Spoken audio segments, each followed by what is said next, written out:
Hey guys, welcome and welcome back to my YouTube channel. It's your girl, Kensthetic with the Kensthetics, and I'm here with you guys today with a new video. So in today's video, I want to share this spring wash and go tutorial with you guys. I just decided to do a wash and go one day. I don't know, I was just in the mood to try one. So I was like, let me go ahead and record it so I can share with my girls so that you guys can see how I achieve this wash and go. Because if you guys watch my channels, I usually do twist outs, and I just feel like I don't get in the mood to do wash and goes often. So as I was in the mood, I said, let me go ahead and record it. So before we even start this video, I just wanted to preface it by saying I'm not a professional. Wash and goes is still not my forte. It's something that I do because I do like the way that they look. But when it comes to the actual process of doing it, girl, I'm still a beginner. So if you feel like you don't know what you're doing, you never did it before, it's okay, sis. We're on the same page, okay? So before we get started with today's video, make sure you guys go ahead and subscribe to my YouTube channel. We're on the road to 10K, and I like to get there by my B-day. So make sure you guys hit that red subscribe button down below and join the family because we doing lit things over here, period. Give this video a big thumbs up if you enjoy, if you find it helpful, if you're going to try this tutorial with these products. Comment and let me know. Give this video a big thumbs up, all of that and all of that. And if y'all ready to see me transform from 0 to 100, then go ahead and keep on watching because I'm about to give you guys a detailed explanation of my wash and go process using only 2 products that work in type 4 hair. Okay, so the first thing that I'm going to do is I'm going to go ahead and separate my hair into quads. So whenever I'm doing any styling to my hair, I like to work in quads just because it makes it easier to control the hair. As you guys see, I have very thick hair, I have very coarse hair. So to me, it's kind of necessary for me to separate my hair into quads. But I just go ahead and break my hair up into 4 sections, and I use butterfly clips that I got from the beauty supply store to hold each quad as I go ahead and separate them. Also, working in quads, it makes it easier to make sure that you're distributing the product easily too, but more so equally, just to make sure that you're not, saturating your hair with too much product in one area and then neglecting your hair in another. It just makes it super easy to get the styling done in an efficient manner. So whenever you're styling your hair, pro tip, make sure that you are separating your hair into quads. So I like to work with my quads in 3 sections. So this is 1/3 of a quad, and I'm just going to go ahead and saturate my hair with water. With wash and goes, we usually think like, the less water we put, the faster it dries. No, sis, you need to saturate your hair with water. Do not be stingy. Don't be stingy at all, sis. Make sure you saturate your hair with water because this is one of the pro tips for getting a poppin' wash and go, especially on type 4 hair. Next, I'm going to go in with my Tgin Miracle Repair X Protective Leave-In Conditioner. You guys, this is my jam, period. Like whenever I need to reach for a leave-in conditioner, this is the one that I am reaching for because this is that girl. It smells amazing, period. And I just go ahead and saturate that onto my hair just to give us a nice primer base, I guess we can say, for the actual styling product that we're going to use, which is the Maui Moisture Curl Quench and Coconut Oil Ultra Hold Gel. I really wanted to try this gel out because it claims to work on thick curly hair. As you guys see, as you guys know, as you guys see in the title, I have type 4 natural hair. So to me, with wash and goes, one of the most, I guess we could say, like, discouraging things is a lot of gels don't work on type 4 hair.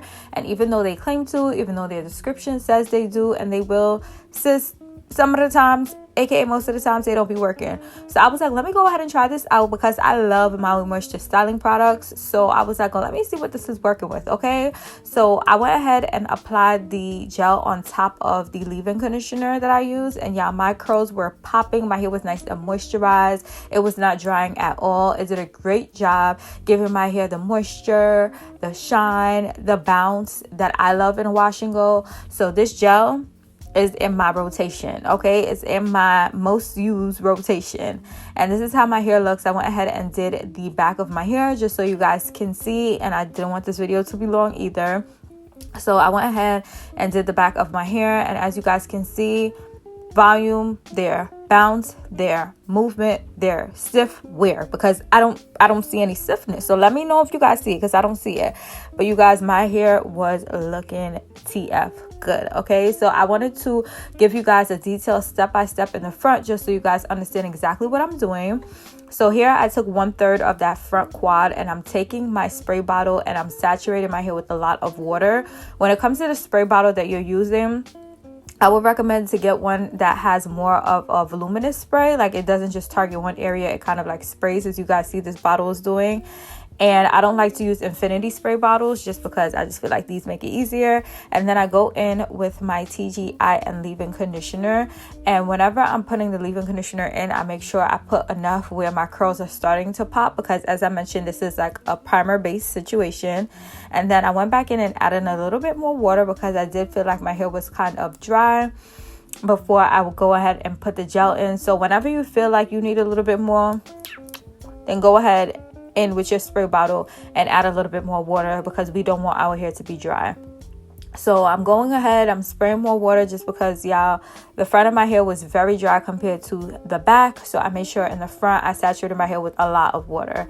Then I went in with the gel and applied it to my hair, and this is how the curls are looking.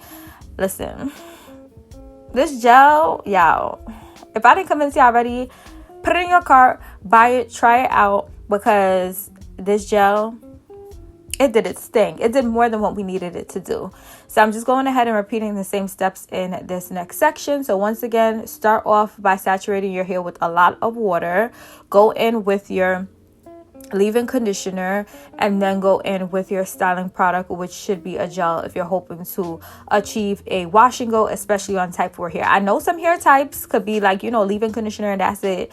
If you have like I guess we could say like looser curls, like type 2 or type 3 hair. But with my type 4 hair, I need a gel. And I need a gel that's going to work quick, fast, and in a hurry, okay? And another thing with wash and goes is I used to do certain things wrong and I didn't know how to correct it. So at this point, I really wanted to show you guys one of the corrective steps that I take whenever I'm doing a wash and go. Because over time, you get better with it. But when you first start off, girl, you're going to be like, what the F am I doing? So if I feel like I apply too much gel, which I know if my hair is kind of like stringy and my curls aren't really popping, is I go back in with my water bottle and I just spray water on top of the section where I apply too much gel.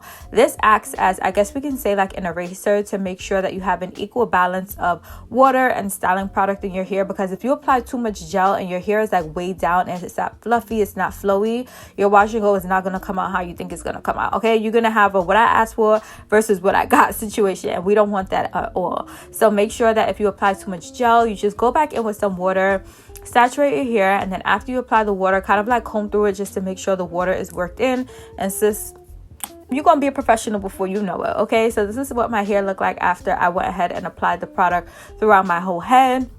My hair was nice and voluminous, my hair was nice and moisturized, bounce was there, shine was there, and I was just in love with the way that these products, one, worked together, and two, made my hair look, made my hair feel. My curls were starting to pop, and that's another thing, another tip of wash and goes. When you're applying your products, you want to see your curls starting to pop. You don't want your hair to be way down. You want it to be nice, fluffy, and flowy. So these are just some signs that you can look for when you're doing your wash and go, just to make sure that you get the results you want, okay, sis? So after I went ahead and applied the product to my whole head, I just went ahead and flipped my hair upside down and shook my head until I was dizzy to make sure that all of the excess water came out. So remember earlier when I told you guys, don't be stingy with the water. Do not think that the less water you apply, the faster your hair is going to dry.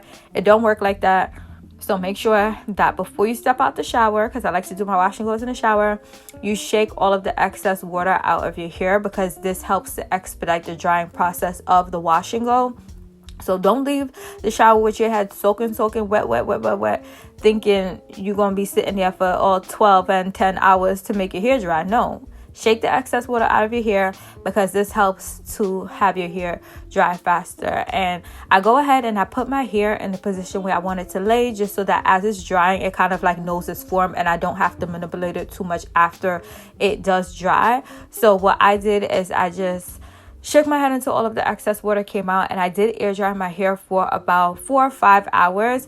And whenever I'm ready to go to bed and my hair is not dry, I'm going to show you guys exactly what I do, because listen, you do not want to go to sleep until your hair is dry, because you're going to wake up and you're going to be looking like Johnny Bravo, and we don't want that. So what I do is I let it air dry, and then I go in with my Diva dryer and the diffuser that comes with it. And I just go ahead and diffuse my hair in the areas that are still like wet. I do kind of diffuse my whole head, but I really like to focus on the areas that are still wet, just to make sure that when I put my hair up, it's not soaking wet and it's not going to come out looking tragic the next day. So I have this dryer and this diffuser, but you can use any. I'll go ahead and link some alternatives below because I know this was kind of expensive. I'm still thinking like, Kendra, what the heck were you thinking when you got this? So check the description box. But this is what my hair looked like after I finished diffusing it. Looking like a mushroom, but it's okay because the next day we do stretch it out. And then I go ahead and I take my headscarf and just tie my head in like a pineapple situation to go to bed. Whenever I have a wash and go, I have to tie my head in a pineapple, or else sis, I'm gonna be looking like a dumpling, an apple the next day. So make sure that you pineapple your hair to go to sleep, because this just helps the curls, you know, stay in their form and be easier to manipulate the next day. But that is basically my little wash and go tutorial. Now I want to show you guys what my hair looked like the next day. Okay. Hey guys, so I just wanted to pop in to show you guys my final results of my wash and go. This is, I guess we can say, day 1. It is nice and voluminous. You guys see we have Ethnicity on, but my curls in my back are looser than the curls in the front. So my wash and goes always look good in the front. I mean, they look good in the back too, but it just don't look as good as the front. You know what I'm saying? So I really hope you guys enjoyed this video. I love the 2 products that I use for styling, the Tgin and leave-in conditioner, Bay, and the Maui Moisture Curl Gel. You guys, they did not lie when they say that it works on thick hair, okay? Because when I tell y'all that it came through on my hair, type 4 hair, it did. So make sure you guys check out both of these products. I would recommend, if you do have type 4 hair, you're looking to venture more into wash and goes. Hot girl summer is approaching, and that is the perfect time to rock your wash and go. So go ahead and give it a try. I'm still not an expert. I'm still learning. I'm on this journey with you too. So if you feel like you don't know what you're doing, it's okay, sis. I don't know what I'm doing either. So let's, you know, get up there together. But I hope you guys enjoyed this video. That's all that I have. Before you guys head out, make sure you guys subscribe to my YouTube channel. We on the road to 10K, so make sure you guys join the family. Give this video a big thumbs up and drop a comment down below. And until my next video, I'll see you guys later.